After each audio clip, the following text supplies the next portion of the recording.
I have always gone back. Often when going forward would have been more prudent.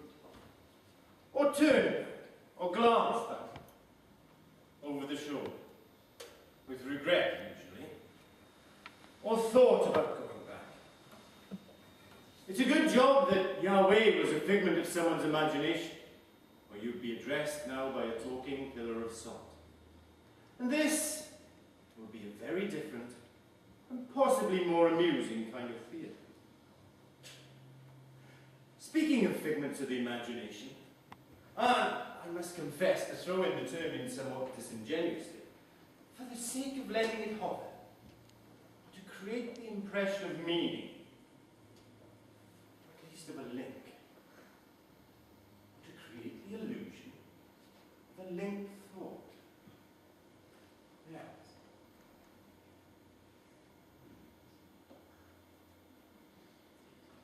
Sorry. Lost my bearings there for a moment. I was talking of going back, of ghosts.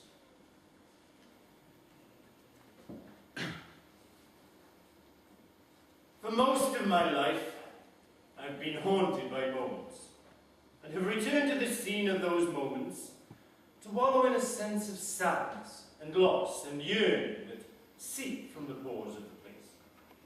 Or more accurately, from my pores, as places don't have pores. And let's face it, the place is mundane, disinterested, lifeless. And I invest my often pathetic little nest egg of emotion in a very ordinary place. But there was once a moment. On the promenade, the girl's eyes, her cardigan, the smell of salt, and gulls wheeling. And 30 years on, I stare at grey waves in November, and wallow in a sense of loss, but ache for the girl's arms, her eyes, wisps of hair, and sunburned skin.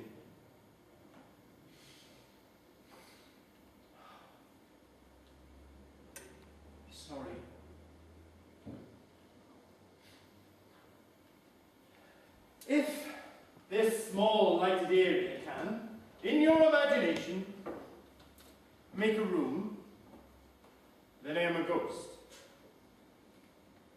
There's a sense to what I say there is true. You'll see. There was a path out of this ordinary little room, a path that led out of the sunshine and into the woods. What happened here? Why do I come back?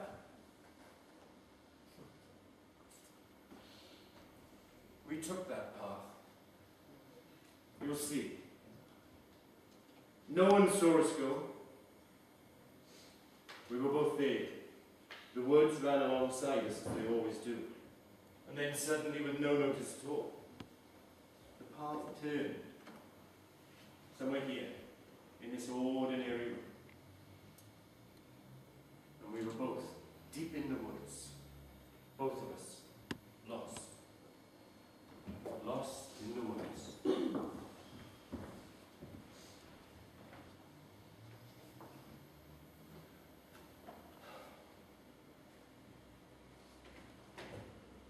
Mrs. Knight, Carol, my fellow deputy, and given the role of investigation into the matter.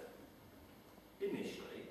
Mr. Lewis, Daniel, I can only say that what happened to this man is shameful, and it could have happened to any one of us if it could happen to him. Such a loved man, such a decent, principled man.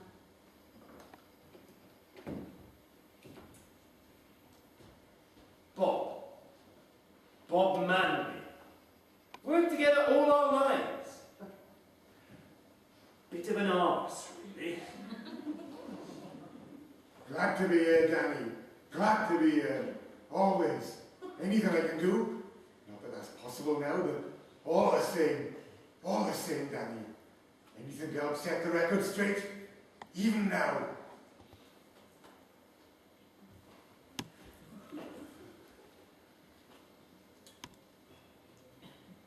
Melanie Hello. Sorry. I'm close to tears. I can't say anything right now.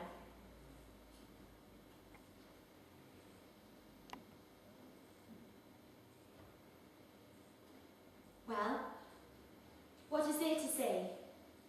What can anyone say? Now it's too late for talking. We let others do the talking, didn't we? Shame on all of us. Shame on us for keeping quiet while others had far too much to say. I'm sorry. I can't say anything right now.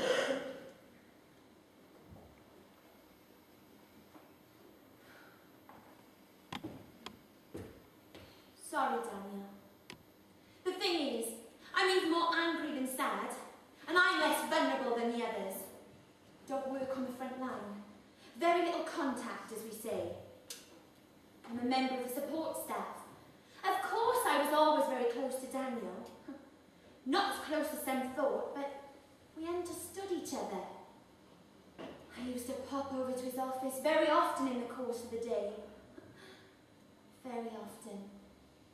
One of the gentlest men I've ever met.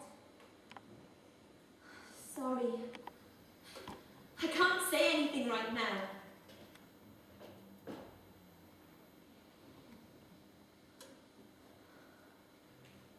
I had 65 professional colleagues when it all took place. Every one of them wrote a statement in support of my professionalism, my character, my ethics, my relationship. It was touching. It carried no weight